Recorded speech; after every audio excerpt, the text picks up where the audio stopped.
da resolução clássica, vai fazer agora, né, 10 anos, né, 29 de agosto de 2013, ela foi publicada pelo Conselho Federal de Farmácia, que é um marco na nossa história, né, um marco na atenção farmacêutica, na assistência farmacêutica aqui no Brasil.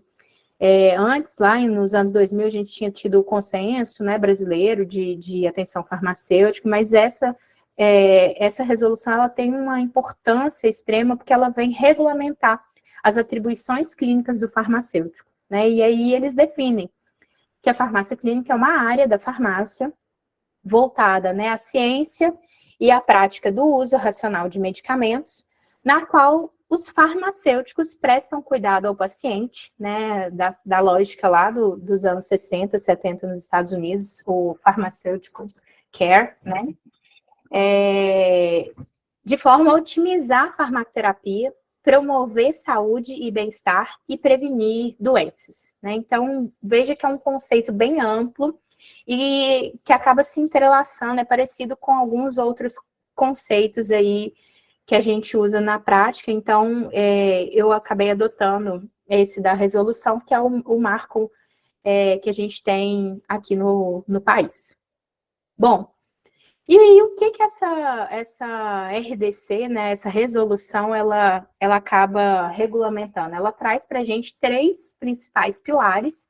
Ela estrutura o artigo 7º, o 8º e o 9º, para detalhar quais são essas atribuições clínicas do farmacêutico. E aí ela fala que estão relacionadas ao cuidado à saúde nos âmbitos individual e no âmbito coletivo, comunicação e educação em saúde, né? E aí essa comunicação é entre profissionais, entre o profissional e o paciente, né? E ela não é só verbal ou só escrita, é um misto que vai impactar, inclusive, diretamente na efetividade das nossas ações de educação em saúde e as ações de gestão da prática, né? De produção e aplicação do conhecimento, né?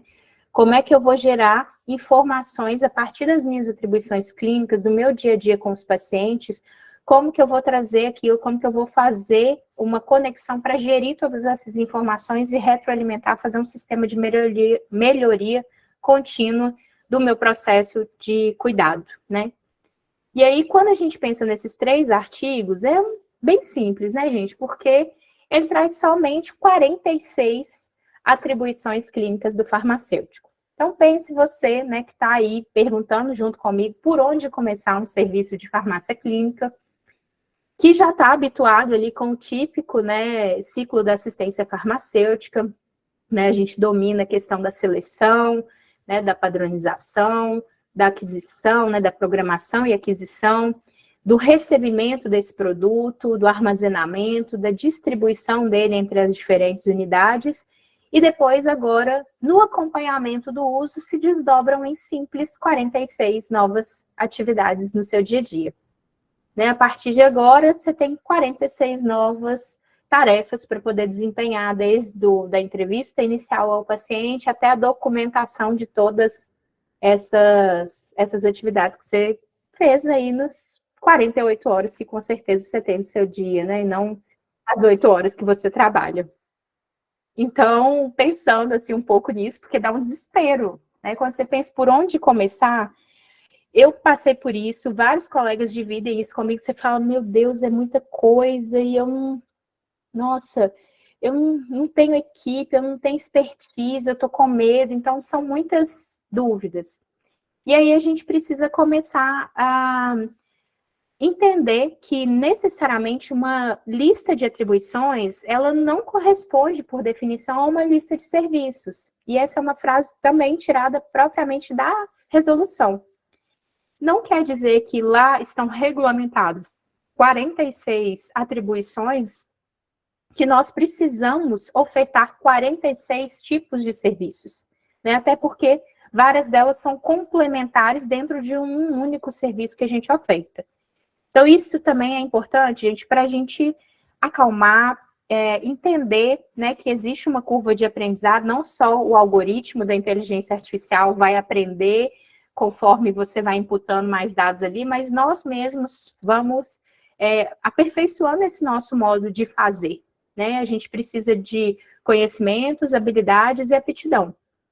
Então, não é só ter o conhecimento, mas como que eu vou conseguir aplicar isso? Como que eu vou conseguir transpor isso? E qual que é o conjunto de atitudes que eu preciso para fazer ser assertivo, né? Para me comunicar de forma eficiente, para fazer com que o meu paciente tenha bons desfechos. Então, essa é uma frase que está na resolução que eu achei importante trazer, porque, em geral, quando a gente está estruturando um serviço, a gente já vem carregado de ansiedade, né, querendo resultado, querendo entregar algo novo, ou com muita cobrança também, autocobrança, no sentido de, nossa, tem muitas coisas que precisam ser feitas e eu não estou conseguindo, assim, ainda estou muito restrito às demais atividades do ciclo da assistência farmacêutica, que não são menos importantes, tá, gente? Eu falo isso sempre com a minha equipe. Como é um ciclo, não tem uma etapa, ela não acontece se todas as outras não se retroalimentarem. Então, a gente precisa compreender isso, né? Que sem o insumo, sem o medicamento planejado adequadamente, adquirido adequadamente, armazenado adequadamente, eu não consigo acompanhar, monitorizar esse uso adequadamente, de forma segura, né? Com qualidade para o meu paciente, tá? Bom, e aí, esse senhor aqui, eu imagino que muitos de vocês já conheçam, é o Dona Abidjan, né, muito famoso na área, né, de avaliação da qualidade em saúde, inclusive o meu trabalho, né, a minha dissertação lá atrás do mestrado, um dos artigos que a gente entregou foi fazendo uma avaliação de evolução da qualidade de um serviço de stewardship, de gerenciamento de antimicrobianos. Então, mas o básico, qual que é a estrutura de pensamento que o Dona Abidjan traz? Ele fala para a gente, ele grita para a gente, que a gente tem que pensar em 3 pilares, assim, 3 pedras fundamentais, é o alicerce, que são a estrutura, o processo e o resultado. Então, quando eu estou pensando em farmácia clínica, por onde começar? A primeira coisa que eu preciso me responder é o que eu tenho de estrutura, né? Hoje, aqui, presencialmente, digo, sincronamente aqui na aula, a gente tem farmacêuticos que já dispõem da no-harm implantada. Então, pressupõe-se computadores, acesso à rede, um sistema de gestão informatizado, integração com software de gestão laboratorial, né? E, com isso, uma interface com esses algoritmos de inteligência artificial. Então, tem um nível de estrutura, mas a gente tem outros serviços, né, que estão começando a farmácia clínica, que às vezes não dispõe nem do prontuário eletrônico do paciente, né, tudo ainda feito manualmente. Então, a gente precisa entender em que nível a gente está de estrutura, para começar a traçar, né, qual que é a nossa estratégia, onde a gente quer chegar e o como a gente vai fazer com essa caminhada, qual é o passo a passo até chegar lá, né? Então, e pensar em estrutura não é pensar só em computador, né, em sala disponível, é pensar também no seu dimensionamento de equipe. E esse é um dos pontos que mais aflige, assim, os farmacêuticos, né? Eu acho que eu não falei para vocês, mas eu tenho 19 farmacêuticos na minha equipe. Nós somos, comigo, né, 19. Isso aí eu estou englobando os nossos 4 farmacêuticos que são residentes no serviço, né? São 2 R1 e 2 R2, que fazem residência multiprofissional em saúde do idoso. Então, esses 15 farmacêuticos, a gente está distribuído, né? A gente tem 8 plantonistas para cobrir as 24 horas de funcionamento do hospital. Eles vão ter, esse foi um modelo que a gente pensou, com a estrutura que a gente tem, com o número de pessoas que a gente tem, como é que eu vou conseguir analisar, por exemplo, todos os medicamentos? Eu não conseguia tendo 5 farmacêuticos clínicos. Então, a gente capacitou, matriciou, dividiu esse conhecimento com os demais membros da equipe, e aí a gente tem uma estrutura mista, né? Não é uma estrutura rígida. Então, farmacêuticos que estão atribuídos nessa remodelagem, farmacêuticos que estão ligados a áreas da gestão, das farmácias satélites, do ressuprimento, do treinamento de equipes, eles também fazem análise de prescrição, né? Fazem isso à noite, e é um serviço que vem se aprimorando ao longo do tempo, né? Então, a gente começou fazendo a análise de prescrição só com 5 farmacêuticos preceptores, e só durante a semana. E aí a gente depois conseguiu expandir isso para segunda a segunda. Depois a gente avaliando os nossos resultados, a gente conseguiu expandir isso passando para o noturno também. Então é uma escada, né? Que a gente tem que avaliar qual a estrutura que eu tenho compatível, qual que é o dimensionamento que eu tenho para atingir, né, o resultado ali que eu espero. E aí, um outro tripé importante que Dona Bidian coloca é a questão dos processos. Porque a gente tem uma mania, né, gente, de nos compararmos, queremos comparar um serviço com outro, e aí muitas vezes a gente vai fazer uma visita técnica, e é claro que a gente procura serviços de excelência, serviços que nos inspiram, serviços que são melhores que o nosso para tentar aprender, né, para tentar fazer networking, para tentar trocar. E aí essas visitas, muitas vezes, elas nos enchem de insights, de potencialidades, de coisas que a gente pode fazer, de oportunidades que a gente não viu no nosso dia a dia, mas que o outro já está fazendo e clareia para você o como estruturar aquilo. Mas muitas vezes essas visitas também causam um efeito rebote na gente, que você pensa, meu Deus, eu não tenho, assim, equipe, ou eu tenho um número, assim, tenho X farmacêuticos, mas a minha equipe gosta não gosta muito da clínica, tem medo das atividades clínicas, tem medo de ir nos rounds, tem medo de se posicionar.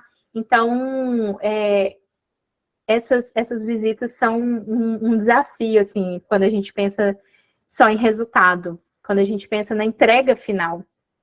Então, ao invés da gente sempre pensar, porque a gente tem essa ansiedade mesmo, né, de pensar naquilo que eu já quero chegar, naquele nível, e isso é importante para te dar clareza, né, de como estruturar esse caminho, mas você precisa pensar no processos, para gerar comparabilidade, eu tenho que ter processos semelhantes. Eu não posso comparar resultados de uma equipe, a performance de uma equipe ou de outra, né, muitas vezes o gestor é que acaba fazendo isso com a gente, sendo um pouco injusto, ele vai num evento e volta, né, isso aconteceu comigo no ano passado, a gente levou um projeto para mostrar os nossos primeiros meses de análise de prescrição aqui, utilizando a ferramenta da No Harm, e aí um gestor de um hospital chegou para a farmacêutica da equipe, ela era minha amiga, depois, né, dividiu isso comigo, cobrando, porque a gente fazia muito mais coisa com a No Harm e eles não faziam. E então ele estava fazendo uma análise mais rasa, assim, pautada só no resultado que a gente tinha apresentado. Mas não considerou, né, a estrutura que essa outra equipe de farmacêuticos tinha e o processo de trabalho, né? O que é prioridade para eles e o que era prioridade para a gente. Então, para a gente desenhar esse processo, né, a gente precisa tentar estreitar essa tríade, né, esse tripé, para que se sustente ali os resultados e que a gente consiga fazer avaliações cíclicas de melhoria, tá? Então, assim, para dar um pouco mais de contexto, mais de clareza, saindo aqui, porque Dona Bidian trabalhou áreas mais macroscópicas dentro da saúde, né, da gestão, e aí acabou inspirando outras áreas de avaliação da qualidade para além da saúde, mas quando a gente pensa, né, quando a gente tenta detalhar esses processos, a coisa vai ficando mais parecida com a nossa realidade.